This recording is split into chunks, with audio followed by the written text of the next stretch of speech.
Hope बेटा English का exam जो है वो सब बच्चों का बहुत बढ़िया जो है वो हुआ है। कोरोना बैच के जो है वो बच्चे हैं, फर्स्ट टाइम जो है वो बोर्ड एक्सपीरियंस आप लोगों ने जो है वो किया, और मैं उम्मीद करता हूं कि ये बोर्ड एक्सपीरियंस आपके स्कूल के जो एग्जाम्स आपने आज तक दिए होंगे उससे काफी लाइट रहा होगा। यही जो है वो दुआ करता हूं कि आगे भी जो है वो आपके सारे एग्जाम्स बहुत बढ़िया होंगे। आज हम लोग जो है वो पर डे स्ट्रेटेजी बनाएंगे और हम लोग ये भी साथ में डिस्कस करेंगे कि कौन से चैप्टर से कौन सी चीजें जो है वो इंपॉर्टेंट है। वीडियो थोड़ा सा लंबा लेकिन काफी ज्यादा यूजफुल जो है वो बच्चों के लिए होने वाला है।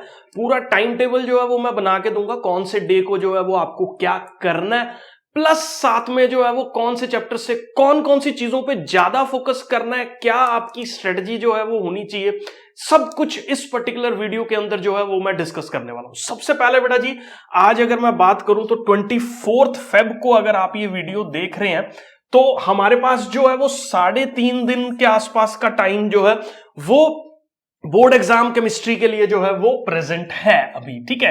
तो अगर मैं 24 फेब की बात करूं, टोटल हमारे पास जो है वो 10 चैप्टर्स हैं, सबको मालूम है केमिस्ट्री के अंदर। अब इन 10 चैप्टर्स के अंदर से अगर मैं बात करूं तो आप डी ब्लॉक, एफ ब्लॉक जो है वो आज कर लो, काफी ज्यादा इंपॉर्टेंट ये टॉपिक है। और साथ में जो है वो कोऑर्डिनेशन केमिस्ट्री जो है वो हमारे पास कोऑर्डिनेशन कंपाउंड्स वाला जो चैप्टर है वो साथ में जो है वो आज कर लो। ये चैप्टर्स कंपैरेटिवली थोड़े से इजियर हैं बोर्ड पॉइंट ऑफ व्यू से। आपको लग रहा होगा नहीं यार डी ब्लॉक एफ ब्लॉक तो काफी डिफिकल्ट है, तो उसके लिए भी मैंने जो है वो एक वन शॉट वीडियो जो है वो बना रखा है। जो भी बोर्ड से रिलेटेड 40-45 क्वेश्चंस हम लोगों के पास हैं वो सारे के सारे क्वेश्चंस जो हैं वो डिस्क्रिप्शन बॉक्स में या आई बटन में जो है वो उसका लिंक दे रखा है। उसके अलावा आपको ज्यादा कुछ खास करने की जरूरत नहीं है। मैं आपके साथ चैप्टर वाइज जो है वो डिस्कस करूंगा, तो उसमें मैं बताऊंगा कि आपको डी ब्लॉक एफ ब्लॉक में बेसिकली करना क्या है, ठीक है। तो ये करने के बाद कोऑर्डिनेशन कंपाउंड्स भी इजी चैप्टर है, ठीक है। ये दोनों करने के बाद आपकी इनऑर्गेनिक जो केमिस्ट्री है वो आज ही जो है वो खत्म होने वाली है, और काफी ज्यादा एक बड़ा चंक ऑफ मार्क्स जो है वो यहां पे आप स्कोर करने वाले हैं। उसके बाद बेटा अगर मैं 25 फेब की बात करूं तो 25 फेब को अगर मैं बोलूं तो आप फिजिकल केमिस्ट्री के कौन कौन से चैप्टर्स आप यहां पे कर सकते हैं, सॉल्यूशंस कर लो, ठीक है, और साथ में जो है वो काइनेटिक्स कर लो, और साथ में जो है वो इलेक्ट्रोकेमिस्ट्री कर लो, ठीक है। ये तीनों चैप्टर्स जो है वो आप नेक्स्ट डे को प्लान कर लो। और अगर कोशिश हो तो इसके साथ अगर आप अपना बायोमॉलिक्यूल्स भी साथ में निबेड़ दो ना, क्योंकि बायोमॉलिक्यूल्स कंपैरेटिवली बाकी ऑर्गेनिक केमिस्ट्री के चैप्टर्स से इजी है, कम सेट ऑफ क्वेश्चंस ही हैं जो इसके अंदर इंपॉर्टेंट है। तो यहां पे अगर आप इसको कर दोगे खत्म तो काफी ज्यादा एक बड़ा चंक 6 चैप्टर्स का जो है वो आपका खत्म हो जाएगा, ठीक है। और 26 फेब को जो है वो ऑर्गेनिक के आप जो चैप्टर्स हैं हम लोगों के पास, हेलो एल्कीन्स, हेलो एरीन्स हो गया, एल्कोहल्स वाला चैप्टर जो है, अल्कोहल फिनोल्स ईथर्स हो गया, एल्डिहाइड्स वाला चैप्टर जो है वो हम लोगों के पास हो गया, एमीन्स वाला चैप्टर जो है वो हम लोगों के पास हो गया, ठीक है। तो ये रिवीजन के तौर पे जो है वो 2-2, 3-3 घंटे पर चैप्टर आपको लगेंगे अगर आपने पहले से जो है वो अपनी बेसिक प्रिपरेशंस कर रखी हैं। तो 26 फेब को ही आपकी तैयारी जो है वो खत्म हो जाएगी। हाँ, अब 27 फेब को आपको क्या करना है, कुछ जो भूलती हुई चीजें हैं वो आपको जो है वो रिवीजन के तौर पे एक बार सारे एनसीईआरटी के पन्ने जो है वो परत के देख लेने हैं, जान लेना है कि कौन सी चीज आपको आती है कौन सी नहीं आती है, और उससे काफी ज्यादा सिंप्लीफाइड तरीके से। या आप यहां पे जो है वो बेसिकली एक और काम कर सकते हो, जो 10 ईयर्स हैं या कुछ और पेपर्स हैं वो आप अपने रेस्पेक्टिवली 1-2 पेपर्स आप अटेम्प्ट करके देख लो। मतलब ऐसे नहीं है कि लिख के करने हैं, क्योंकि लिखने वाला टाइम अब चला गया, पेपर अटेम्प्ट करने वाला टाइम अब चला गया। तो यहां पे अगर आपने चैप्टर वाइज कोई सैंपल पेपर किया है तो उसको रिवाइज कर लो, ठीक है। लेकिन ये 3 दिन डेडिकेटेडली आप सिर्फ एनसीईआरटी पे दोगे, क्योंकि केमिस्ट्री का पेपर अगर हम पिछले दिनों की बात करें तो बहुत ज्यादा डिफिकल्ट नहीं आता, बेसिक एनसीईआरटी लेवल क्वेश्चंस ही जो है वो पूछे जा रहे हैं बोर्ड एग्जाम्स में। ये रिवीजन के तौर पे जो है 27 फेब को देख लो, कोई पुरानी चीजें भूलती हो तो इससे आपकी 3.5 दिन के अंदर एक बहुत अच्छे प्लान के हिसाब से जो है वो सारी की सारी प्रिपरेशन होने वाली है। अब हम लोग जो है वो डिस्कस करेंगे कि हर चैप्टर के अंदर आपको जो है वो कौन सी ऐसी चीजें हैं जिस पे जो है वो फोकस करना है, बोर्ड एग्जामिनर जो एग्जाम को सेट कर रहा है उसका क्या माइंड सेट होता है, कहां से वो ज्यादा क्वेश्चंस को पूछ रहा है, तो ये सारा कुछ जो है वो नोट करने वाला है, क्योंकि स्ट्रेटेजी बना के अगर आप काम करोगे तो काफी ज्यादा सिंपल और इजी होने वाली हैं चीजें। ठीक है, तो मैं अभी केमिस्ट्री की एनसीईआरटी जो है वो यहां पे निकाल रहा हूं। तो सॉल्यूशंस की अगर मैं बात करूं बेटा जी, तो ये बेसिक कई बार इस पर्टिकुलर टेबल के अंदर से भी जो है वो एग्जामिनर पूछ लेता है कि लिक्विड सॉल्यूशन का कोई एग्जांपल वगैरह बता दो। ठीक है, एक आध मार्क्स में जो है वो ये क्वेश्चन के तौर पे जो है वो पूछ सकता है। जैसे अमालगम ऑफ मर्करी विद सोडियम जो है ये कौन से वाला सॉल्यूशन जो है वो हम लोगों के पास होगा। एमसीक्यूज में इस तरह का कुछ ना कुछ छोटा इस टेबल में से जो है वो आ सकता है। ठीक है, अब ये वाला जो टॉपिक है यहां पे बेसिकली अगर हम लोग देखें मोलैरिटी, मोलैलिटी, मोल फ्रैक्शन, ज्यादातर जो है वो हमारे पास न्यूमेरिकल ही आता है। लेकिन हां, एक थ्योरी क्वेश्चन जो है वो इंपॉर्टेंट है कि मोलैरिटी जो है और मोलैलिटी जो है वो टेम्परेचर के साथ कौन सेंसिटिव है, कौन वेरी कर रहा है, कौन नहीं कर रहा। तो मोलैलिटी जो है वो टेम्परेचर के साथ वेरी नहीं करती है, तो एक एडवांटेज जो है वो हम लोगों के पास हो जाती है। तो इस तरह का थ्योरी क्वेश्चन जो है वो आपके पास आता है। अब मैं ना आपको एक बहुत सीक्रेट बोर्ड एग्जामिनर्स का जो माइंडसेट है उसका बताने वाला हूं। वो ये कि जो भी फिजिकल केमिस्ट्री है ना आपकी, उसका जो क्वेश्चन बोर्ड एग्जाम्स में ज्यादातर न्यूमेरिकल्स जो है वो पूछे जा रहे हैं। अब वो कौन से न्यूमेरिकल्स पूछे जा रहे हैं? जो भी एनसीईआरटी के एग्जांपल्स है या एनसीईआरटी के इन टेक्स्ट क्वेश्चंस है, उसी के जैसी स्टेटमेंट जो है वो नंबर्स चेंज करके ज्यादातर पूछी जा रही है। तो बैक एक्सरसाइज पे अभी मैं बोलूंगा कि आप ज्यादा फोकस मत करो, आप सिर्फ एनसीईआरटी के एग्जांपल्स और इन टेक्स्ट क्वेश्चंस ही कर लोगे ड्यूरिंग द एग्जामिन। जो भी आप प्रिपरेशन जो है वो कर रहे हो तो काफी ज्यादा इजी जो है और जो है वो एकदम फोकस्ड अप्रोच के साथ जो है वो आपके लिए हो जाएगा। जब जैसे ये एग्जांपल नंबर 2.1 हम लोगों के पास है, तो एग्जांपल तो एक भी आपको न्यूमेरिकल का नहीं छोड़ना जब भी आप एनसीईआरटीज जो है वो प्रिपेयर कर रहे हो। अब ये 2.2 मोलैरिटी के ऊपर है, इसी के जैसा मिलता जुलता क्वेश्चन जो है वो फॉर श्योर हम लोगों के पास जो है वो आएगा। ठीक है, उसके बाद ये मोलैलिटी निकालने वाला है, तो ये सारा कर लेना और साथ में ये 5 ही एग्जांपल्स कर लेना इस पर्टिकुलर टॉपिक पे। इसके ऊपर भी मैंने सारे क्वेश्चंस एक ही वीडियो में सॉल्व कर रखे हैं। डिस्क्रिप्शन बॉक्स में जो है वो मैं इसका लिंक दे दूंगा आपको। उसके बाद अगर मैं बात करता हूं तो सॉल्युबिलिटीज के ऊपर बेटा जी यहां पे हम लोगों के पास क्या चीजें ज्यादा पूछी जा रही हैं, इसके ऊपर कई बार डेफिनेशन आ जाती है हेनरीज लॉ की, जो बहुत ज्यादा जो है वो इंपॉर्टेंट हम लोगों के पास रहती है। ठीक है, ये वाली हेनरीज लॉ की डेफिनेशन, और साथ में जो है ये पर्टिकुलर ग्राफ भी जो है वो बनाया जाता है कि पार्शियल फ्रैक्शन और मोल फ्रैक्शन को जो है वो आप ड्रॉ करके बताओ कि किस तरह से जो है वो हमारे पास हो रहे हैं। तो ये हेनरीज लॉ जो है जो यहां पे दे रखा है ये काफी ज्यादा इंपॉर्टेंट क्वेश्चन है, और इसी के साथ वो पूछ लेंगे। देखो कई बार ना 3 नंबर में क्वेश्चन आ जाता है, एक न्यूमेरिकल आ जाता है, एक ग्राफ पूछ लेंगे, एक इसकी स्टेट पूछ लेंगे कि हेनरीज लॉ है क्या हम लोगों के पास। तो ये काफी इंपॉर्टेंट एक ऑब्वियस क्वेश्चन के तौर पे जो है वो हम लोगों के पास है। इसी के साथ मिलता जुलता एग्जाम्पल इसका जो बोर्ड एग्जाम में आ सकता है वो एग्जाम्पल नंबर 2.4 है, जो कि आपको जो है वो फोकस करना है।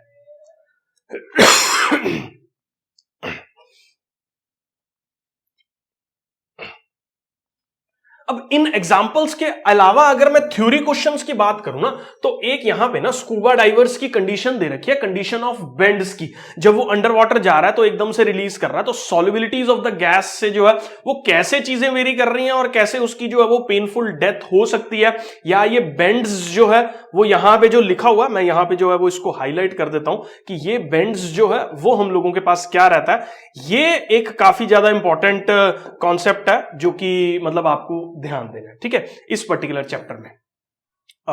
उसके बाद बेटा जी मैं नेक्स्ट जो है वो मूव कर रहा हूं, बाकी तो ठीक है। हाँ, एक न्यूमेरिकल्स के तौर पे ये दोनों 2.6 2.7 देखो बेटा, न्यूमेरिकल्स आपको सिर्फ एनसीईआरटी के इन टेक्स्ट और जो एग्जांपल्स है वही करने हैं। ज्यादातर एग्जांपल्स जो है वो आपको फोकस में कर लेने हैं, क्योंकि उसी के साथ मिलता जुलता क्वेश्चन जो है वो हम लोगों के पास आता है। अब यहां पे बेटा जी राउल्ट्स लॉ के ऊपर जो ये पर्टिकुलर ग्राफ है ना, और इसका एक प्रूफ दे रखा है पार्शियल प्रेशर का कि वो कैसे सॉल्युबिलिटी पे ही जो है वो हम लोगों के पास डिपेंड कर रहा है। ठीक है, तो एक mole fraction concentration of a solute पे डिपेंड कर रहा है, जो भी टोटल प्रेशर किसी भी सॉल्यूशन का जो है वो हम लोगों के पास रहता है, ठीक है।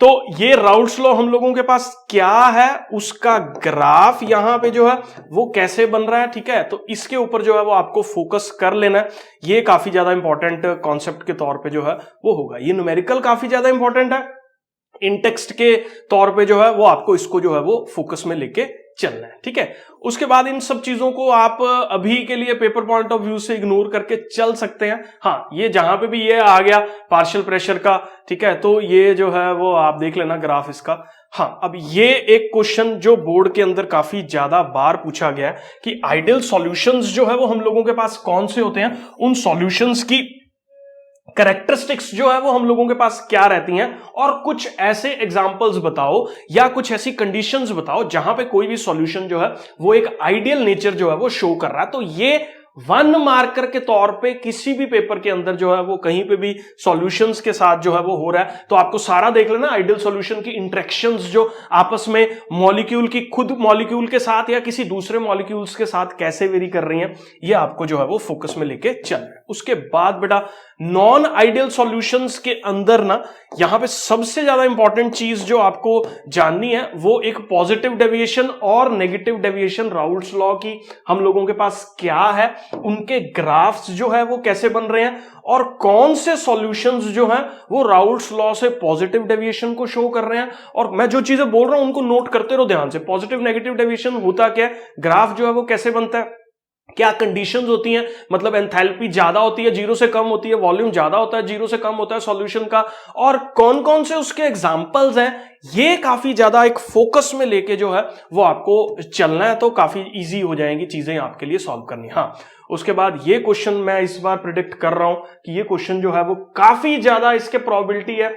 एजियोट्रॉप्स जो है वो क्या होते हैं, कौन कौन से एजियोट्रॉप्स हम लोगों के पास होते हैं, उन एजियोट्रॉपिक मिक्सचर्स के एग्जांपल्स जो है वो हम लोगों के पास क्या है, ये क्वेश्चन जो है वो काफी ज्यादा इंपॉर्टेंट है।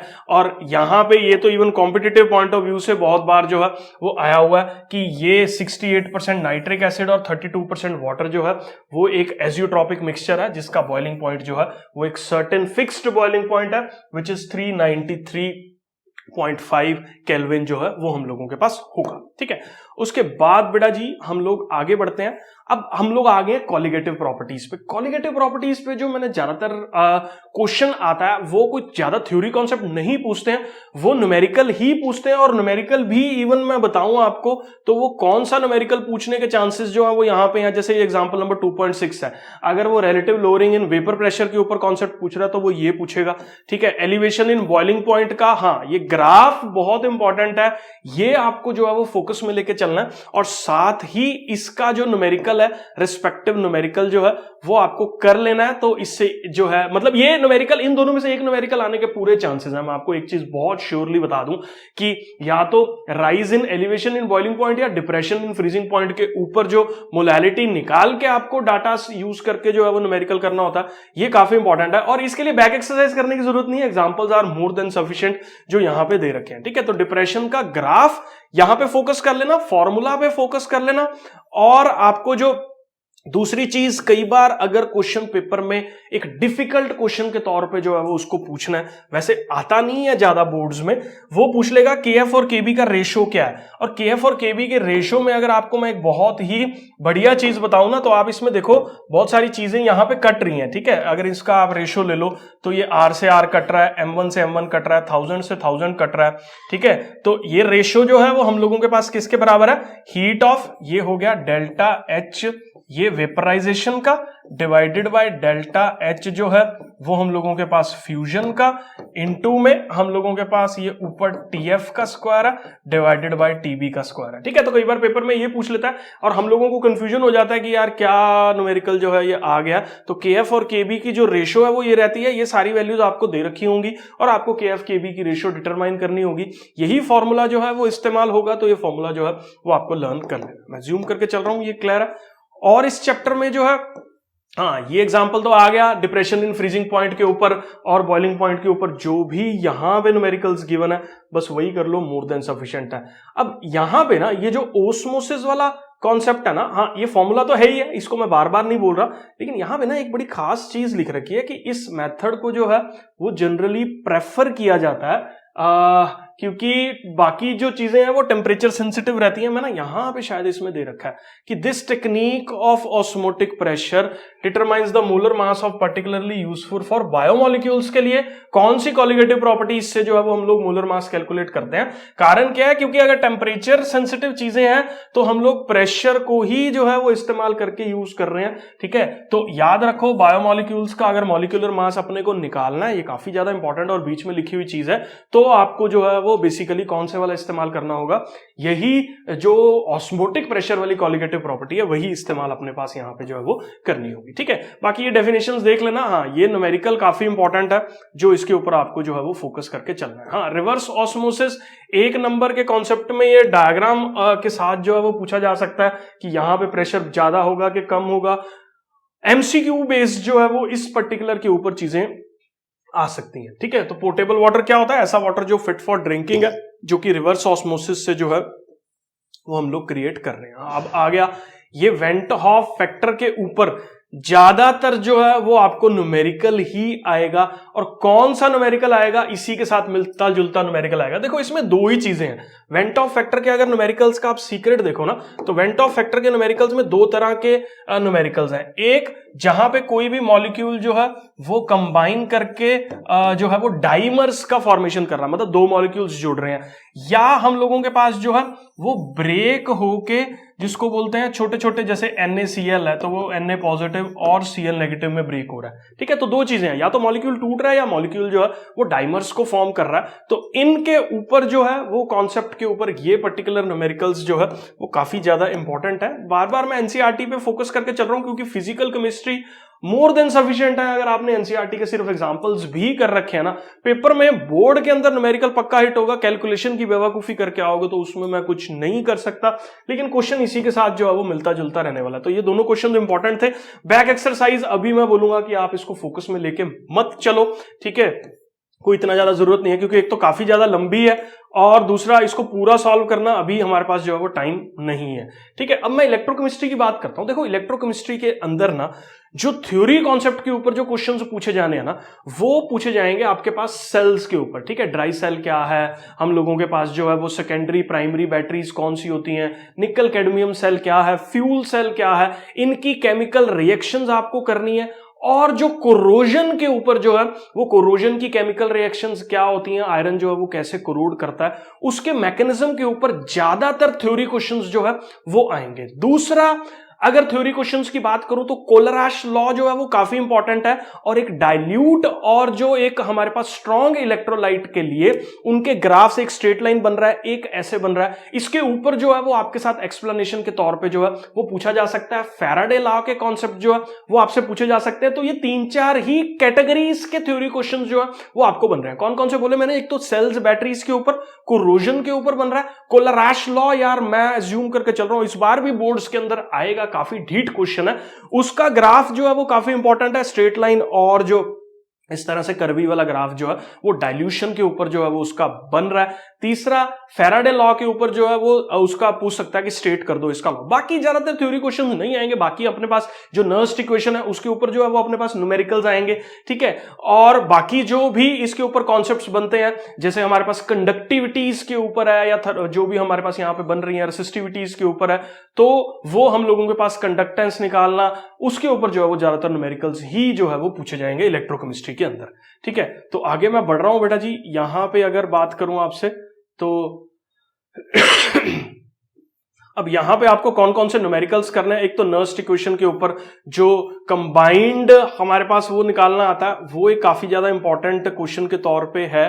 ठीक है, ये एक बार एनसीईआरटी के इंडेक्स तो जरूर देख लेना भाई सब। ठीक है, पेपर बनाते हुए टीचर्स जो है वो इसी के ऊपर ज्यादा फोकस जो है वो करते हैं। देखो मैं अब ये सारी चीजें आपको नहीं बोल रहा हूं करने के लिए, हाँ ये नर्स्ट इक्वेशन आपको पता होनी चाहिए। उसके बाद आपको फोकस के तौर पे ये पर्टिकुलर क्वेश्चन जैसा ही क्वेश्चन जो है वो पेपर में आएगा। कई बार ऐसा भी हो सकता है, देखो क्वेश्चन अगर थोड़ा सा डिफिकल्ट टीचर पूछ रहा है ये तो उसको देनी ही पड़ेगी, ठीक है ना, क्योंकि ये तो रिएक्शन है, इसी के ऊपर नर्स्ट इक्वेशन आपको अप्लाई करनी है। अब ये कई बार वो नहीं देगा ई नॉट ऑफ द सेल, इसके अलावा वो क्या दे देगा, इनका स्टैंडर्ड इलेक्ट्रोड पोटेंशियल दे देगा। फिर आप देख लेना ऑक्सीडेशन रिडक्शन किसका हो रहा है, ई ऑक्सीडेशन प्लस ई रिडक्शन करके जो है वो आप ये वाली वैल्यू खुद से जो है वो कैलकुलेट कर सकते हो। मैक्सिमम टू मैक्सिमम इस तरह का न्यूमेरिकल जो है वो पूछा जाएगा। ठीक है, तो एक इक्वेशन दे रखी होगी, कॉन्सेंट्रेशन से जो है वो कैसे हमारे पास ये वेरी कर रहा है, ये सारा का सारा नर्स्ट इक्वेशन से जो है वो हमारे पास निकल जाएगा। ठीक है, उसके बाद अगर मैं बात करूं तो ये पर्टिकुलर एग्जांपल के तौर पे जो है वो आप कर लेना। कई बार ना बच्चों के दिमाग में रहता है यार ये लॉग आ गया, तो लॉग टेबल की वैल्यूज जो है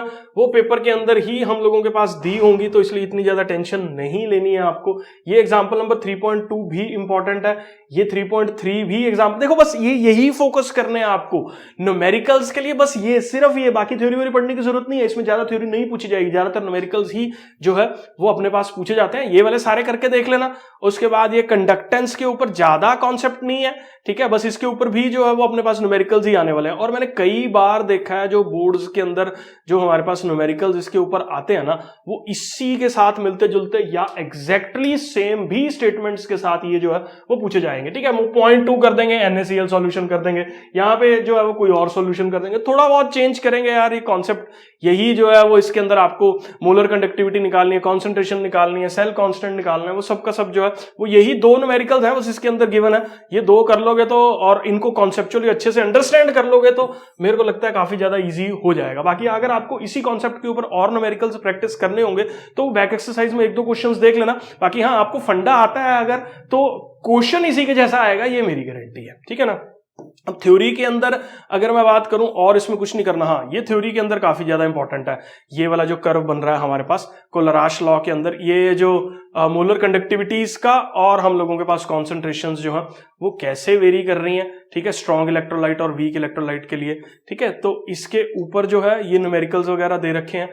ठीक है, कोलराश लॉ के ऊपर जो है वो न्यूमेरिकल्स वगैरह दे रखे हैं, और हम लोगों के पास जो है इसके अंदर ये पर्टिकुलर दो न्यूमेरिकल्स दे रखे हैं। बस यार यही न्यूमेरिकल्स, सिर्फ और ज्यादा थ्योरी व्योरी पढ़ने के लिए टाइम वेस्ट मत करना, इन्हीं को जो है वो आप फोकस कर लोगे तो क्वेश्चन इसके जैसा मिलता जुलता भी जो है वो हम लोगों के पास आ जाता है। ये सारी जो है वो मोलर कंडक्टिविटीज गिवन होती हैं, आपको एक पर्टिकुलर की मोलर कंडक्टिविटी प्लस माइनस करके जो है वो निकालनी रहती है। ठीक है, तो इन पे फोकस कर लो, काफी ज्यादा सिंप्लीफाइड हो जाएंगी ये चीजें। बाकी तो ये हमारे पास आ गया, इसके ऊपर जो फैराडे लॉ है इसका ये न्यूमेरिकल हो गया, और एक लास्ट में दे रखा है इसमें एनसीईआरटी में ना, मैं अभी दिखाता हूं आपको।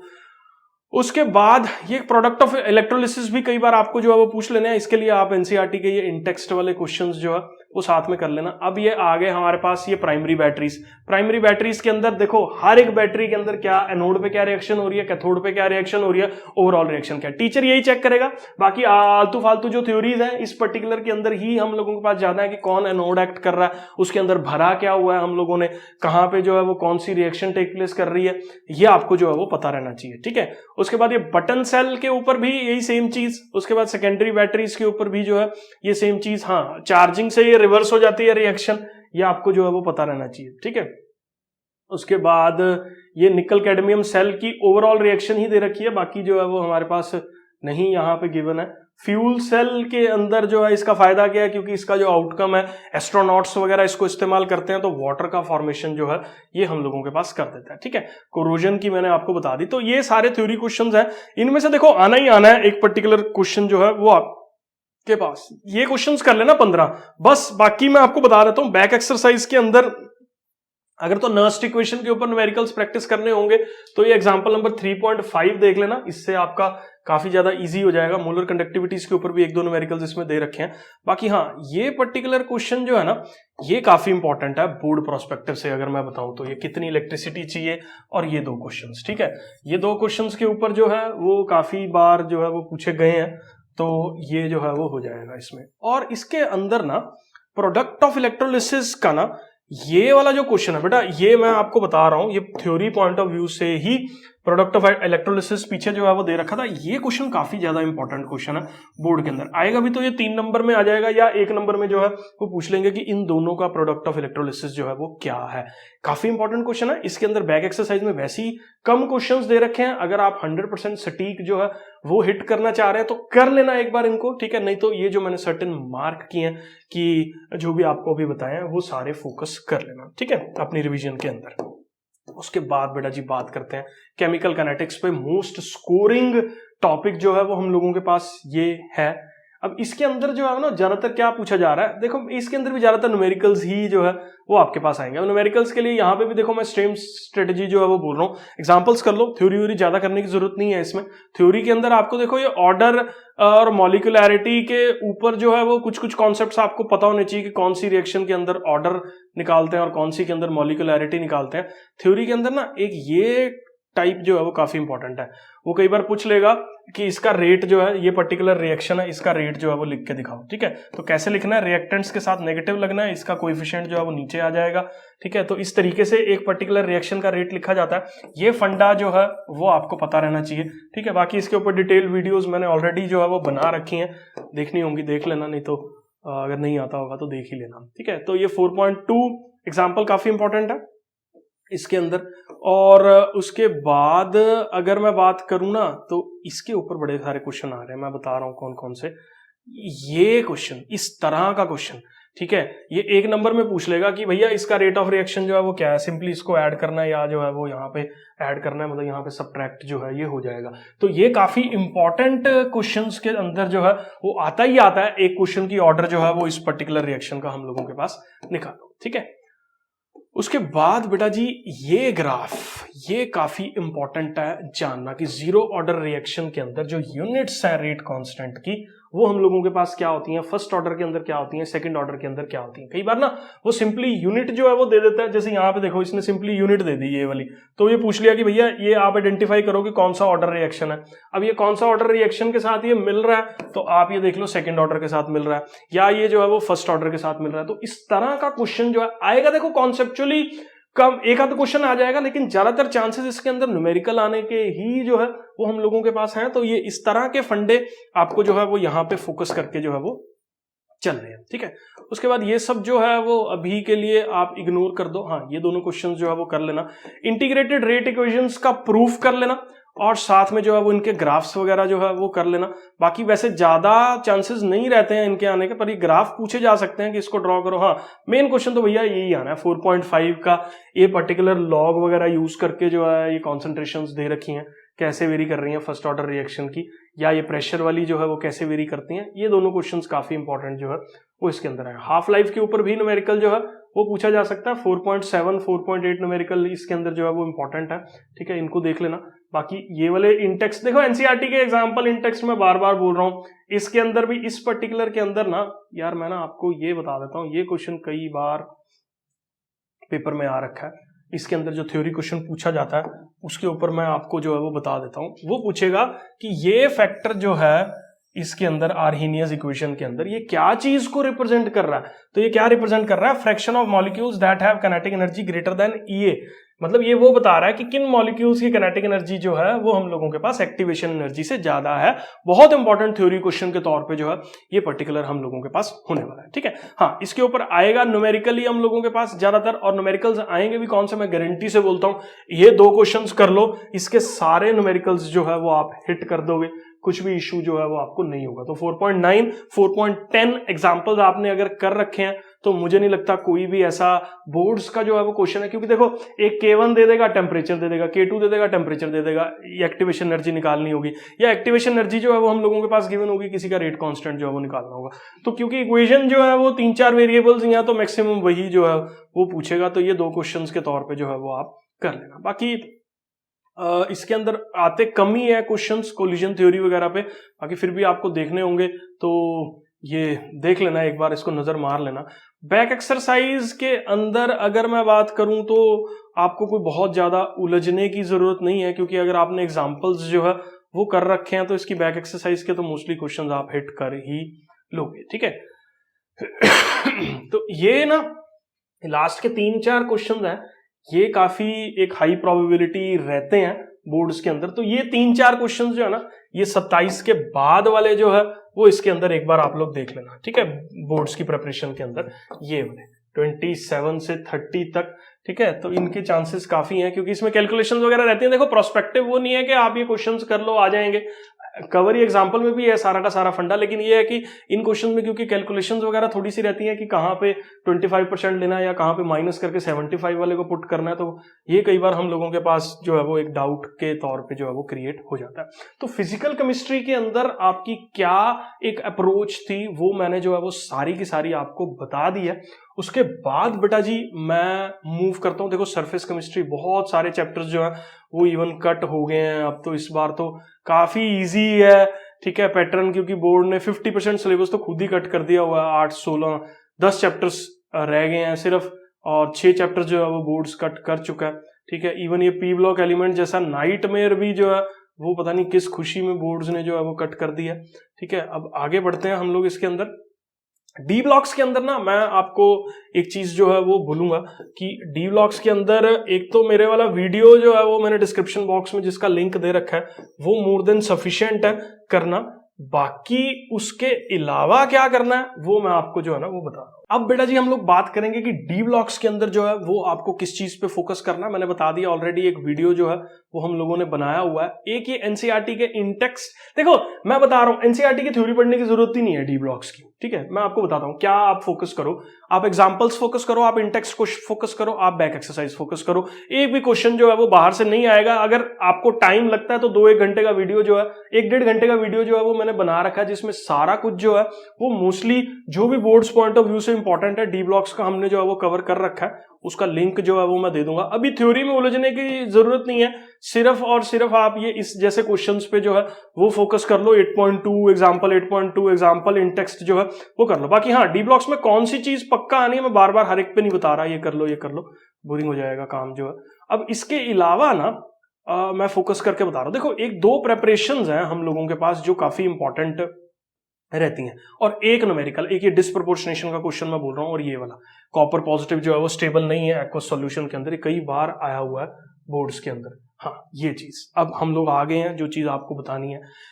देखो इस बार ना पहले क्या रहता था बोर्ड्स के अंदर ना स्ट्रक्चर्स जो है वो अलग से 2-1 नंबर के आते थे, लेकिन वो 2 नंबर के स्ट्रक्चर्स ना कई बार पी ब्लॉक एलिमेंट्स से पूछे जाते थे क्योंकि पी ब्लॉक एलिमेंट्स में काफी सारे डिफरेंट स्ट्रक्चर्स हैं। अब स्ट्रक्चर सीबीएसई डालेगा ही डालेगा, लेकिन स्ट्रक्चर्स के अंदर ना अपने पास बिल्कुल कम ही स्ट्रक्चर्स है। क्रोमेट डाइक्रोमेट आयन का जो स्ट्रक्चर काफी ज्यादा हम लोगों के पास इंपॉर्टेंट है, और मैंगनेट और पर मैंगनेट आयन का स्ट्रक्चर जो है और इनके कलर्स जो है वो काफी ज्यादा हम लोगों के पास इंपॉर्टेंट है। दूसरी चीज की KMnO4 की प्रेपरेशन की रिएक्शंस जो है कि KMnO4 को जो है वो कैसे प्रिपेयर करना है, और K2Cr2O7 की जो प्रेपरेटरी रिएक्शंस है वो हम लोगों के पास बहुत ज्यादा इंपॉर्टेंट तौर पे जो है वो आपको करनी है। ये उस पर्टिकुलर वीडियो में नहीं है, लेकिन अलग से जो है वो मैं कुछ वीडियोस इनके अटैच कर दूंगा जिसके अंदर आपको इन सब टॉपिक्स को जो है वो प्रिपेयर करना है, ठीक है। थ्योरी क्वेश्चंस के अंदर लेंथेनॉइड कॉन्ट्रैक्शंस क्या होते हैं, एक्टेनॉइड कॉन्ट्रैक्शंस के साथ इसका कंपैरिजन क्या है, ठीक है, किसके अंदर जो है वो कॉन्सिक्वेंसेस जो है वो हमारे पास क्या देखने को मिल रहे हैं। तो ये काफी एक लेंथेनॉइड कॉन्ट्रैक्शन वाला क्वेश्चन जो है वो काफी ज्यादा इंपॉर्टेंट है। थ्योरी कर ली, KMnO4 का प्रेपरेशन कर लिया या ऑक्सीडेशन रिडक्शन रिएक्शंस कर ली, बस बाकी तो उस सारा कुछ मैंने उस वीडियो में दिया ही हुआ है, ठीक है। बाकी आपके पास ज्यादा अगर लगेगा तो एक बार एनसीईआरटी क्वेश्चंस कर लेना। इस चैप्टर से डरना मत, ये जितना मुश्किल लगता है उतना ज्यादा इजी है इस पर्टिकुलर को हिट करना, ठीक है। तो ये वाले एनसीईआरटी के क्वेश्चंस एक बार आप कर लोगे तो इसमें ये वाली प्रेपरेशंस डाइक्रोमेट की होगी, इफेक्ट क्या है पीएच को इंक्रीज करने का, तो ये आपके पास वहीं पे जो है वो कवर अप हो जाएंगे, ठीक है। तो क्योंकि देखो ना इतना बड़ा चैप्टर है, अगर आप इसको सही से मतलब तरीके से करने लगो तो मेरे को लगता है अगर इसको क्लासरूम पे करवाने पे ही 15-20 दिन लग जाते हैं, ठीक है ना। तो अभी अपने पास टाइम कम है, 3-4 घंटे में अपने को मैक्सिमम हिट करना है एक चैप्टर को। तो ये एनसीईआरटी के क्वेश्चंस जो वीडियो में दे रखे हैं वो KMnO4 K2Cr2O की प्रिपरेशन, इनके स्ट्रक्चर्स, लेंथेनॉइड कॉन्ट्रैक्शंस, उसके कॉन्सिक्वेंसेस आएंगे ही आएंगे पेपर के अंदर। उसके बाद बेटा जी अगर मैं बात करूं तो एक न्यूमेरिकल इसके अंदर जो है वो n में n+2 का अंडर रूट जो इसमें अंदर मैग्नेटिक मूवमेंट जो है वो निकालते हैं, वो देख लेना, वो आया होगा कहीं पे बोहर मैग्नेटॉन वाला। अब हम लोग बात करेंगे बेटा जी किस चीज की, कोऑर्डिनेशन कंपाउंड्स के अंदर जो है वो आपको क्या करना है। कोऑर्डिनेशन कंपाउंड्स के अंदर ना मैं आपको बताता हूं, बहुत सिंपल है। एक तो वर्नर थ्योरी जो है वो कर लेना कि वर्नर थ्योरी के क्या हमारे पास जो है वो पोस्टुलेट्स थे, थ्योरी के तौर पे जो है वो पूछा जा सकता है इनको। एक ये क्वेश्चन काफी इंपॉर्टेंट है एग्जाम्पल के तौर पे, difference between double salt and complex जो है वो हम लोगों के पास क्या रहता है, ये काफी इंपॉर्टेंट है। हाँ, अब इसके अंदर बहुत सारे क्वेश्चंस जो है ना वो आ जाते हैं कि डेंटिसिटी क्या होता है, चिलेट लिगेंड्स कौन से होते हैं, पॉलीडेंटेट डाइडेंटेट के एग्जांपल्स वगैरह, अब और इनकी शॉर्ट फॉर्म्स वगैरह जो है वो हमारे पास क्या रहती हैं, ये आपको सब जो है वो पता होना चाहिए। कोऑर्डिनेशन नंबर क्या होता है, इनकी मतलब इनकी डेफिनेशंस और इनके एग्जांपल्स आपको सारे आने चाहिए, ठीक है। ये क्वेश्चन काफी इंपॉर्टेंट है इस बार बोर्ड्स पॉइंट ऑफ व्यू से कि होमोलिप्टिक और हेट्रोलिप्टिक लिगेंड्स जो है वो कौन से होते हैं। अगर सेम होते हैं तो होमो, और अगर डिफरेंट लिगेंड्स से जो है वो सेंट्रल एटम अटैच है तो वो हेट्रोलिप्टिक लिगेंड्स जो है वो हम लोग बोल देते हैं। तो ये काफी इंपॉर्टेंट है। नॉमेनक्लेचर्स के अंदर आपको बेसिकली जो है वो अगर प्रैक्टिस के तौर पे करना है तो ये सारे एग्जांपल्स कर लो और एनसीईआरटी की बैक एक्सरसाइज के क्वेश्चंस जो है वो कर लो, तो उसके बाहर बहुत कम ही चांसेस हैं कि आपको जो है ये आएगा। बाकी अगर आपको फिर भी आईयूपीएससी मुश्किल लगती है तो डिस्क्रिप्शन बॉक्स में जो है वो मैंने लिंक दे रखा है, तो वहां से जो है वो आप वीडियो के अंदर से जो है वो कर सकते हैं, ठीक है। अब ये आइसोमर्स के ऊपर एक क्वेश्चन जो है वो ड्रॉ करने के लिए आपको आएगा ही आएगा। तो ये जैसे इसके ज्योमेट्रिकल आइसोमर बनाओ आप, तो ये इसके फेशियल और मेरिडोनल जो हैं ये सारे सारे बनाओ, ये इसके ऊपर एक क्वेश्चन आना ही आना है आपको, ठीक है। तो इसके लिए आपको कौन कौन से क्वेश्चंस करने हैं, ये ज्योमेट्रिकल आइसोमर इसके बना दिए, ठीक है। तो इनके ऊपर जो है ये क्वेश्चंस कर लेना। हाँ, इसके अंदर से एक पार्ट जो है वो पूछा जाएगा कोऑर्डिनेशन आइसोमर सॉल्वेशन जो है वो कौन सा होता है, ये इनके एग्जांपल्स के साथ जो है वो आपको पता होना चाहिए। अब ना वैलेंस बॉन्ड थ्योरी के अंदर ना मैं आपको बताता हूँ किस तरह का क्वेश्चन ज्यादातर जो है वो पूछा जाता है। ये तो मैग्नेटिक मूवमेंट निकालने वाला है ना, ये जो क्वेश्चन है ना इन्होंने यहां दे रखे हैं शायद ना, एक सेकंड रुको, मैं पहले आगे आ गया हूं ज्यादा, लेकिन हाँ ये वाले। तो ये दो क्वेश्चंस जो है ना ये बहुत ही ज्यादा इंपॉर्टेंट हैं बोर्ड प्रोस्पेक्टिव से, कि ये पैरामैग्नेटिक क्यों है, ये है, ठीक है, ये इसका वो प्रिडिक्ट करो। ये क्वेश्चन के अंदर से एक क्वेश्चन आ जाता है 3 नंबर के अंदर, ठीक है, कि स्ट्रॉन्ग फील्ड लिगेंड है तो वो पेयरिंग कर देगा, वीक फील्ड लिगेंड है तो पेयरिंग नहीं करेगा। तो इनके ऊपर जो है वो काफी ज्यादा क्वेश्चंस जो है ना वो पूछे जा रहे हैं। उसके अलावा मैं बताता हूं आपको बोर्ड्स के अंदर जो है वो क्या फोकस करना है। ये डी ब्लॉक का टेट्राहेड्रल स्प्लिटिंग का जो है ये डायग्राम के तौर पे जो है वो आपको पता होना चाहिए कि कौन सा जो है वो किस तरह से ऑर्बिटल जो है वो स्प्लिट कर रहा है। ये आपको बिल्कुल एनर्जी डायग्राम के साथ जो है वो पता होना चाहिए क्रिस्टल फील्ड के अंदर, ठीक है। क्रिस्टल फील्ड स्प्लिटिंग एनर्जी क्या होती है और ये सीरीज जो है जो स्पेक्ट्रोकेमिकल सीरीज है ये आपको पता रहनी चाहिए। और ये जो है ये वाला जो डायग्राम है जिसके अंदर ऑक्टाहेड्रल कॉम्प्लेक्स के अंदर जो है वो कैसे स्प्लिटिंग जो है वो हम लोगों के पास देखने को मिल रही है। T2G ऑर्बिटल्स कौन से होते हैं, EG ऑर्बिटल्स जो है वो कौन से रहते हैं। तो ये स्प्लिटिंग जो है वो काफी इंपॉर्टेंट है बोर्ड्स पॉइंट ऑफ व्यू से, ठीक है। और इसके अंदर कुछ खास नहीं है, लिमिटेशंस वगैरह देख लेना एक बार। उसके बाद अगर मैं बात करूं ना, हाँ, स्ट्रक्चर के अंदर साइनर्जिक इफेक्ट के ऊपर कॉन्सेप्ट जो है वो पूरी एक्सप्लेनेशन के तौर पे जो है कि कार्बोनिल कंपाउंड्स इतने ज्यादा स्ट्रॉन्ग जो है वो बॉन्डिंग क्यों करते हैं, क्योंकि इसके ऑर्बिटल्स मेटल के एम्प्टी ऑर्बिटल्स के अंदर जो है इलेक्ट्रॉन्स एंटर कर जाते हैं। तो ये साइनर्जिक इफेक्ट के ऊपर जो है ये काफी ज्यादा इंपॉर्टेंट कॉन्सेप्ट है। हाँ, बाकी एक क्वेश्चन गारंटी के साथ बोलता हूं कि स्ट्रक्चर्स के अंदर जो है एक तो हमारे पास मैंगनेट, परमैंगनेट, क्रोमेट, डाइक्रोमेट के ऊपर था, एक स्ट्रक्चर इसके अंदर से जरूर जो है वो आएगा। जैसे ये अपना FeCO5 पूछ सकते हैं, ठीक है, ये ऑक्टाहेड्रल पूछ सकते हैं, ये कोई भी है इसके अंदर। ये जो एकदम ड्रॉ कर रखे हैं, कई बार बुक्स वगैरह के अंदर ना इस तरह के स्ट्रक्चर गलत ड्रॉ कर रखे हैं, आपको सिर्फ यही बनाना है, आपका बोर्ड पॉइंट ऑफ व्यू से यही जो है वो हमारे पास चेक होगा, ठीक है। तो स्ट्रक्चर्स के लिए ये कर लेना। हाँ यार, एक नंबर में अगर MCQs की अगर मैं बात करूं तो MCQs के अंदर ना इस पर्टिकुलर एप्लीकेशन के अंदर से एक आध क्वेश्चन जो है वो जरूर आ जाएगा कि कौन सा जो है वो कॉम्प्लेक्स कहाँ पे जो है वो इस्तेमाल कर रहे हैं हम लोग केमिस्ट्री के अंदर। तो मतलब ये आपको जो है वो पता होना चाहिए कि ये कहाँ इस्तेमाल होता है, इसका क्या यूज रहता है। MCQs के अंदर काफी मतलब इसकी प्रोबेबिलिटी है पूछे जाने की। तो पार्ट 1 मोस्टली जो है वो हम लोग खत्म कर चुके हैं। पार्ट 2 का जो है वो मैंने नेक्स्ट वीडियो में बना रखा है, डिस्क्रिप्शन बॉक्स में जो है और आई बटन पे उस वीडियो का लिंक है। ऑर्गेनिक केमिस्ट्री करते हुए आपकी एकदम स्ट्रेटेजी बिल्कुल जो है वो बुल्स आई की तरह जो है वो आपको फोकस करना है। कौन कौन सी चीजों पे जो है वो ऑर्गेनिक के अंदर आपको फोकस करना है वो मैं जो है वो आपको यहां पे लिख के दिखा रहा हूं, ठीक है। सबसे पहले देखो, ऑर्गेनिक के अंदर जो इंपॉर्टेंट चीज है वो क्या है, नेम रिएक्शंस है। तो पूरी ऑर्गेनिक की जो भी नेम रिएक्शंस है वो आप अलग से पहले ही जो है वो आप कर लो, ठीक है। उस नेम रिएक्शन के बाद अगर मैं बात करूं तो दूसरी चीज जो इंपॉर्टेंट होती है वो हम लोगों के पास होती है क्या, केमिकल टेस्ट। तो इन पे भी आप अलग से फोकस करोगे, डबल बॉन्ड सिंगल बॉन्ड को कैसे डिटेक्ट करना है, अल्कोहल फिनोल को कैसे डिटेक्ट करना है, एल्डिहाइड कार्बोक्सिलिक को कैसे डिटेक्ट करना है, जितने भी अमीन्स को कैसे डिटेक्ट करना है, प्राइमरी सेकेंडरी टर्शरी अमीन्स को कैसे डिटेक्ट करना है, जो है वो हम लोगों के पास कौन कौन से इसके अंदर टेस्ट, टोलन्स हो गया, फैलिंग्स हो गया, आइडोफॉर्म हो गया, जो भी हमारे पास आइसोसाइनाइड हो गया, जो भी केमिकल टेस्ट हैं वो आप अलग से जो है वो फोकस करो। 2-3 क्वेश्चन इसके ऊपर आ जाते हैं। उसके बाद 6-7 ना मैकेनिज्म्स हैं हमारे पास जो कि एनसीईआरटी में ही गिवन है, जिनको यूजुअली 3 स्टेप्स के अंदर जो है वो अपने को लिखना रहता है। तो ये सारे मैकेनिज्म्स के तौर पे जो है वो हम लोगों के पास काफी ज्यादा इंपॉर्टेंट है।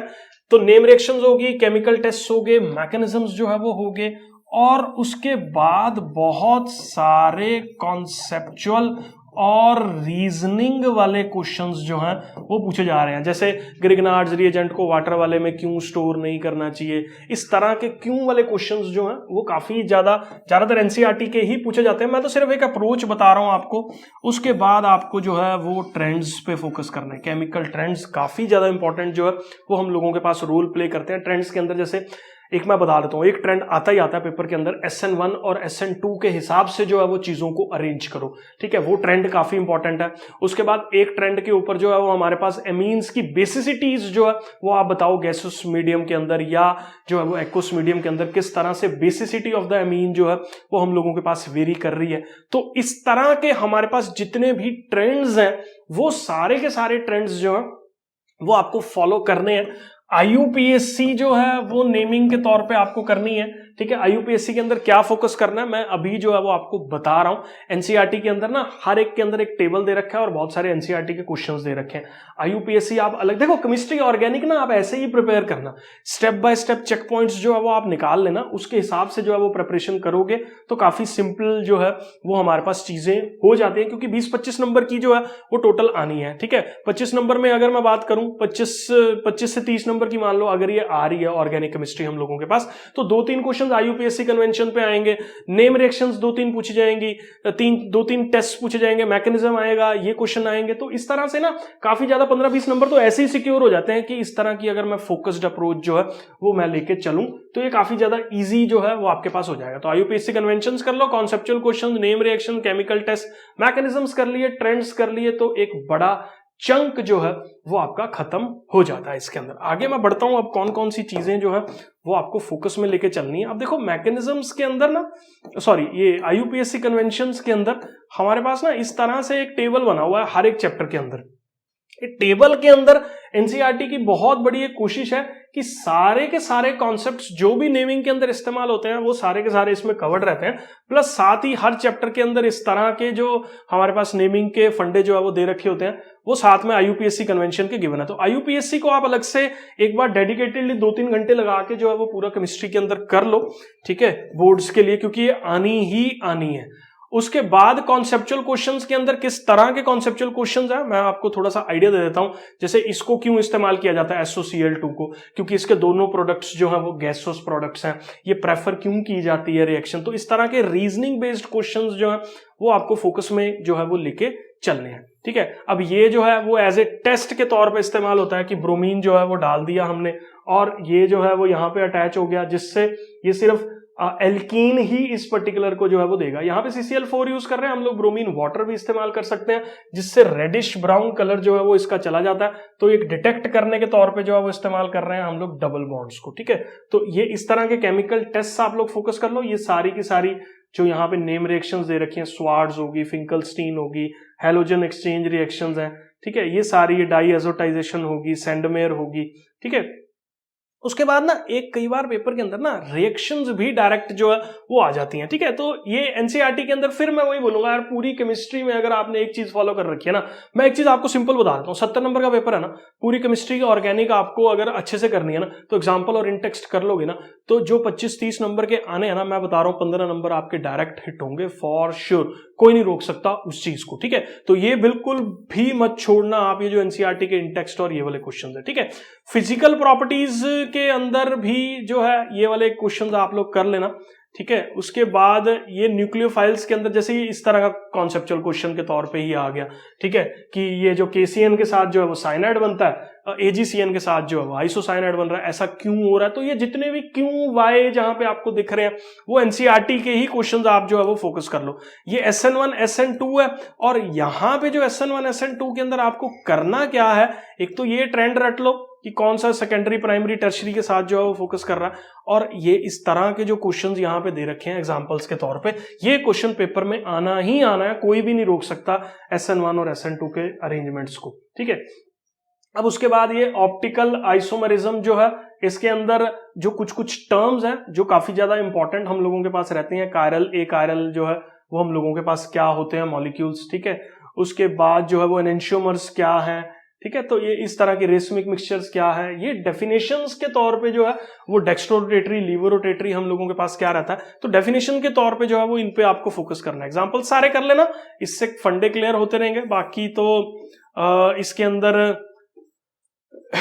ये हो गया, ठीक है। तो ये सब जो है वो रहेगा। हाँ, ग्रिग्नार्ड्स रिएजेंट क्या होता है, इसको जो है वो वाटर वाली कंडीशन में क्यों स्टोर नहीं कर सकते। उसके बाद हमारे पास वुर्ज रिएक्शन जो है वो आ गई, ये बनाना सीख लेना इसका, हेलोएरीन का, ठीक है, जो रेजोनेटिंग स्ट्रक्चर हम लोगों के पास रहता है। ये रिएक्शंस के तौर पे डायरेक्ट तो ये सारे ही आ सकते हैं, ठीक है। ये भी नेम रिएक्शंस के तौर पे जो है वो पूछी जा सकती है। सल्फोनेशन क्या होता है, ये क्या होता है, ठीक है।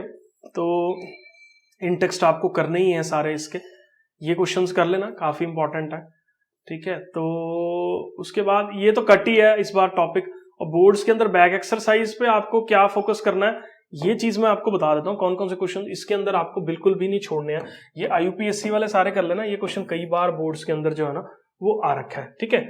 मैकेनिज्म्स के तौर पे एक कन्वर्जन्स मैंने अभी नहीं बोले, अब कन्वर्जन्स के लिए ना बच्चे काफी ज्यादा डरते हैं, कन्वर्जन्स कौन कौन से करने हैं, ठीक है। अब देखो ये मैं आपको बताता हूं, जब भी आप देखो करो आप एनसीईआरटी, अभी मैंने बोला कैटेगरीज ऑफ क्वेश्चन मैंने आपको बता दी, वाई वाले क्वेश्चन। अब वाई वाले क्वेश्चन जब आप अलग से देखोगे तो ये आ गए जी वाई वाले क्वेश्चन, यहाँ पे ये क्यों पूछे जा रहे हैं। केमिकल रिएक्शंस आप अलग से देखोगे तो इस तरह का क्वेश्चन जो है वो आ गया। SN1 SN2 के ऊपर जो है वो एक क्वेश्चन आना ही आना है बोर्ड्स के अंदर, तो इसको जो है वो साथ में प्रैक्टिस कर लो, ठीक है। तो जितने ज्यादा क्वेश्चंस करोगे प्रैक्टिस, अब ये 19th एग्जांपल है, इसमें 20 क्वेश्चन दे रखे हैं, मैकेनिज्म इसके बाहर जो है कन्वर्जन नहीं आने वाला, तो ये बस ये वाले कन्वर्जन्स कर लो एनसीईआरटी वाले, तो वो बहुत है। अगर आप एनसीईआरटी के कन्वर्जन्स भी नहीं कर सकते तो PYQs उठाओ, जितने बोर्ड्स के अंदर कन्वर्जन आ रखे हैं वो कर लो, तो 5-7 जो भी 4 कन्वर्जन आ रहे हैं उसमें से 3 तो आपके हिट होंगे ही होंगे, ठीक है। वो तो बिल्कुल भी नहीं रुकने वाले, ठीक है। व्हाट हैपेंस व्हेन, तो इस तरह की केमिकल रिएक्शंस वाले वाई वाले क्वेश्चंस आप एनसीईआरटी के बिल्कुल मत छोड़ना, ये हाई प्रोबेबिलिटी क्वेश्चंस हैं, इवन बोर्ड सीधा सीधा 5-5 नंबर के उठा के जो है वो ये डाल देता है, ठीक है। उसके बाद फिर वही नेक्स्ट चैप्टर की भी सेम स्ट्रेटजी है, ठीक है। क्या वही चीजें जो है वो नेम रिएक्शंस आपको फॉलो करनी है, केमिकल टेस्ट आपको फॉलो करने हैं, ट्रेंड्स आपको फॉलो करने हैं। IUPAC के लिए वही सेम चीज जो मैंने आपको अभी बताई, ये पर्टिकुलर टेबल जो है वो आप अच्छे से देख लेना।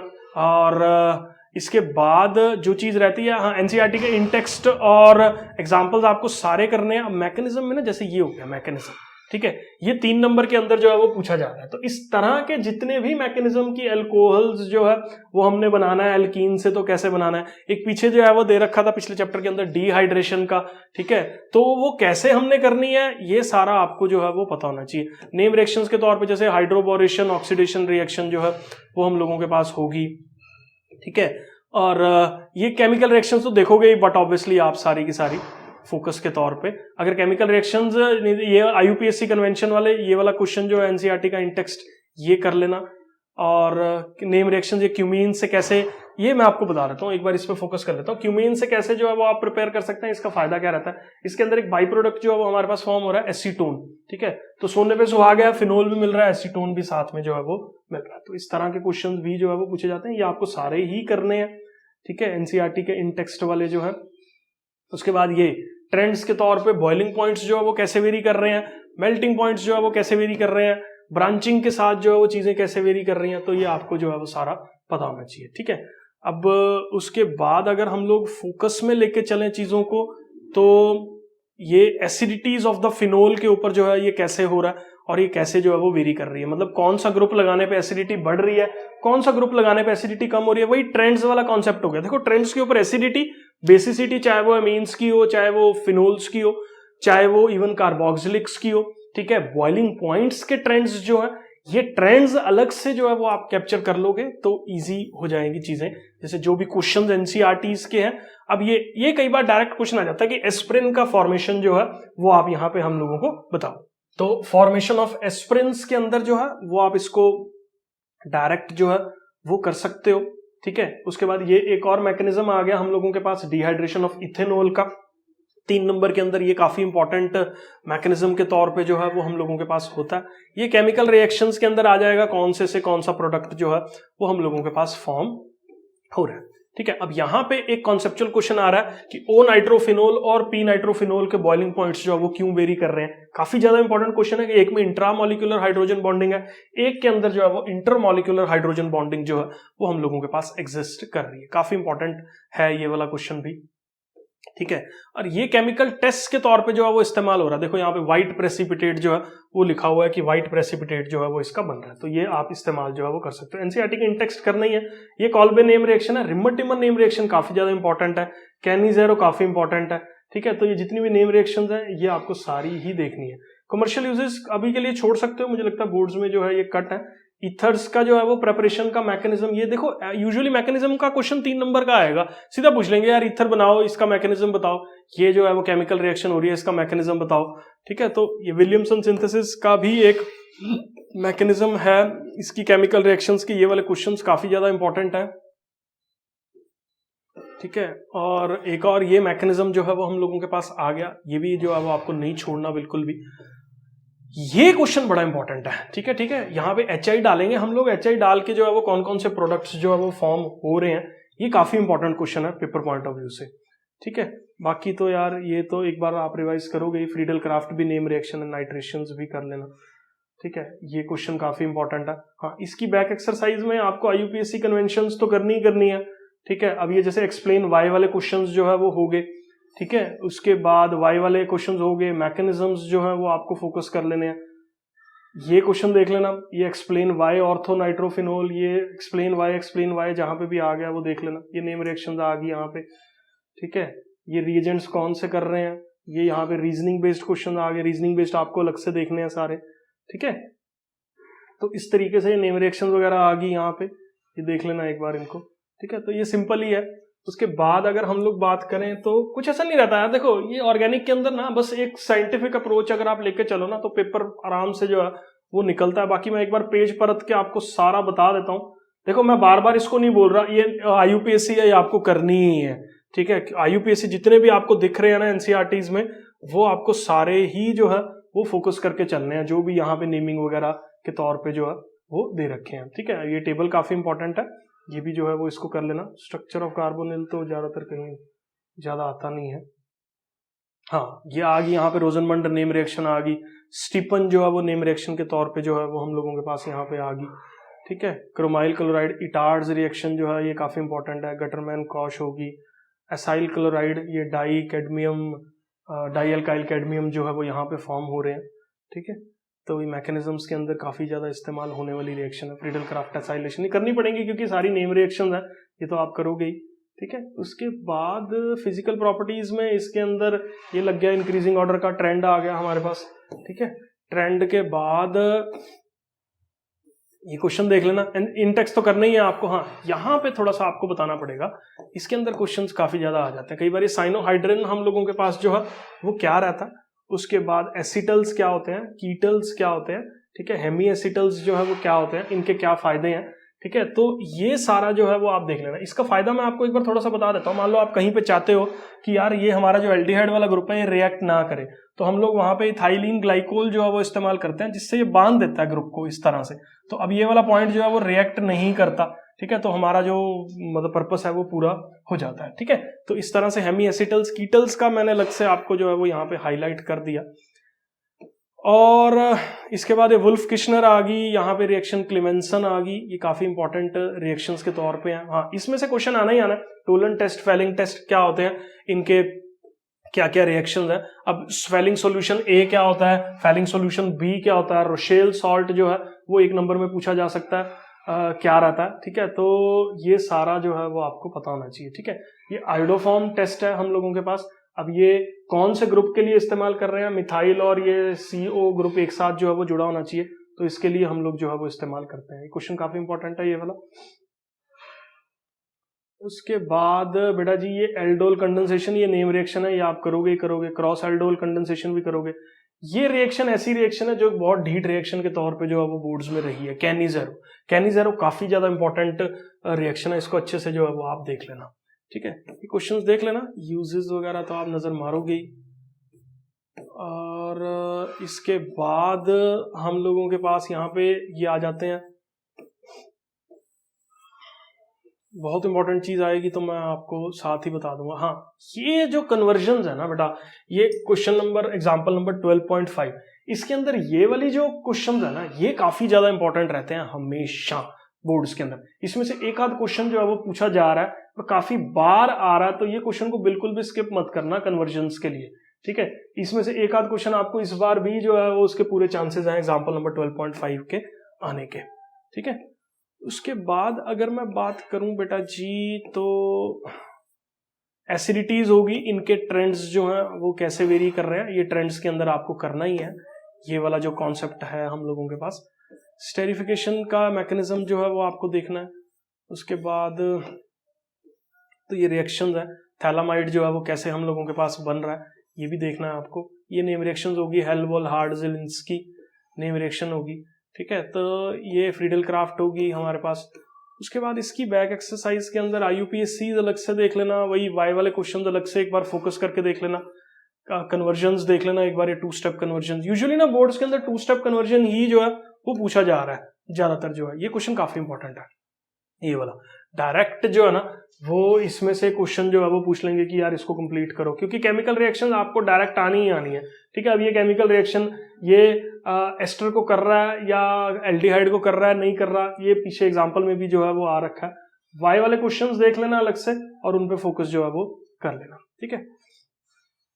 अमीन्स के अंदर यहाँ पे सबसे पहले मोनोलिसिस का जो है वो क्वेश्चन, IUPAC तो है ही है, IUPAC तो आप एक दिन बैठ के कर ही लोगे अलग से, ठीक है। और उसके बाद ये मोनोलिसिस क्या रहता है, इसके क्या फायदा नुकसान है, ये एडवांटेजेस वगैरह कर लेना, इंटेक्स्ट करना ही है आपको। और उसके बाद ये गैब्रियल थैलामाइड सिंथेसिस जो है ये काफी इंपॉर्टेंट है क्वेश्चन के तौर पे। ये देखो 2 नेम रिएक्शंस हैं, कैनिजेरो और हॉफमैन ब्रोमामाइड डिग्रेडेशन, ये दोनों ही काफी ज्यादा इंपॉर्टेंट जो है ना वो हम लोगों के पास रहती हैं, ठीक है। उसके बाद फिजिकल प्रॉपर्टीज के अंदर ये तो कर देख लेना आप इसको एक बार। यहाँ पे ना मेन जो पंगा है वो ये है हमारे पास, मैं आपको बताता हूँ कौन से क्वेश्चंस जो है ना वो इंपॉर्टेंट है, ये वाला जो है, ठीक है। बेसिसिटीज अमीन्स की जो है वो कैसे वेरी कर रही है, ये पेज काफी मतलब करना होगा, कर लेना, नहीं तो आप सीधे अगर एनसीईआरटी के इंटेक्स्ट क्वेश्चंस भी कर लोगे तो वहां से भी आपको सारा कुछ जो है वो लर्न होने वाला है, ठीक है। केमिकल टेस्ट आप अलग से फोकस कर ही रहोगे, तो ये हिंसबर्ग टेस्ट हो गया, यहाँ पे आइसोसाइनाइड टेस्ट हो गया, ठीक है। कौन सा किसको जो है वो डिटेक्ट करने का काम कर रहा है, ठीक है, ये आप देख लेना एक बार। चलो ये मेरे को लगता है हो जाएगा ऑर्गेनिक का ये वाला चैप्टर भी जो है। वैसे इन सब के ऊपर 1 शॉट वीडियोस मैंने बना रखे हैं। अब जैसे ये क्वेश्चन है, arrange the following basic strength, ठीक है, इस तरह के क्वेश्चन जहां पे भी आप देख लो अरेंजमेंट वाला है जी, अरेंजमेंट वाले 2-3 क्वेश्चन आने ही आने हैं, आपको करने ही करने हैं ये वाले जो है, ठीक है। और बस इसको हम लोग करते हैं, ये देख लेना एक बार ये वाला ट्रेंड्स के ऊपर, ये वाला क्वेश्चन काफी ज्यादा इंपॉर्टेंट है, ठीक है ना। इसके अंदर काफी ज्यादा देखो ना अरेंज करके जो है वो दे रखा है 13.4 में, तो ये क्वेश्चन बिल्कुल नहीं छोड़ना आपको, 13.4 वाला जो हम लोगों के पास है, ठीक है। कन्वर्जन्स देख लेना इसके एक बार, ये नेम रिएक्शंस कौन कौन सी इंपॉर्टेंट है, ये वाले कन्वर्जन्स हो गए, ये रिएक्शंस काफी इंपॉर्टेंट है। एनसीईआरटी की बैक एक्सरसाइज के अंदर ही यार आपको मैक्सिमम क्वेश्चन मिल जाते हैं। ये हो गया वाई वाला क्वेश्चन हो गया, ठीक है, ये वाई वाई वाई वाले हो गए, ये तीनों के तीनों बोर्ड पता क्या करेगा, सीधा उठाएगा इसको तीनों के तीनों एज इट इज पेस्ट कर देगा। 14 ही तो है, 14 क्वेश्चन करना कोई मुश्किल नहीं है, ठीक है। तो ऑर्गेनिक करते हुए अपने दिमाग में एक चीज रखनी है कि मैक्सिमम फोकस आपका जो है वो जो 5-6 चीजें मैंने बोली है उन पे रहना चाहिए। एनसीईआरटी पढ़ने की बजाय इस पॉइंट ऑफ टाइम पे जितने ज्यादा क्वेश्चंस आप जो है वो सॉल्व करोगे, ज्यादातर एनसीईआरटी के क्वेश्चंस कर लो, बैक एक्सरसाइज कर लो, इंटेक्स्ट कर लो, उससे काफी ज्यादा सिंपल जो है वो हम लोगों के पास होने वाला। और बायोमोलिक्यूल्स के अंदर मैं आपको बता देता हूं अभी, एक तो ये नाम मोनोसैचराइड्स, ओलिगोसैचराइड्स, पॉलीसैचराइड्स हम लोगों के पास कौन कौन से होते हैं, इसके एग्जांपल क्या हैं। केमिकल रिएक्शंस के ऊपर आना ही आना है कि कौन सी केमिकल रिएक्शन ये बता रही है कि ये स्ट्रेट चेन है, ठीक है, ग्लूकोज जो है, कौन सी केमिकल रिएक्शन से जो है वो OH ग्रुप का पता लग रहा है, कौन सी केमिकल रिएक्शन से जो है वो एल्डिहाइड ग्रुप का पता लग रहा है, ठीक है। ये 5-4 रिएक्शन है, इसमें से एक क्वेश्चन आना ही आना है इसके अंदर जो है। उसके बाद आपको क्या फोकस करना है, मैं आपको यहाँ पे बता देता हूँ कि साइक्लाइजेशन के ऊपर जो है वो हमें कैसे पता लगा कि जो ग्लूकोज है वो साइक्लिक है, कौन सी ऐसी रिएक्शंस हैं जिससे ये पता लग रहा है। ये 2-3 क्वेश्चन जो है वो आंसर यहाँ पे लिखे हुए हैं, ठीक है। उसके बाद आपको किस चीज पे फोकस करना है, फ्रक्टोज और ग्लूकोज के जो साइक्लिक स्ट्रक्चर्स हैं ये आपको जो है वो आने चाहिए। उसके बाद मैं आपको बताता हूं यहां से जो मेन काम शुरू होता है, जो क्वेश्चन पेपर में आता ही आता है, वो क्या है कि हमारे पास ग्लाइकोसिडिक लिंकेज जो है वो क्या रहती है।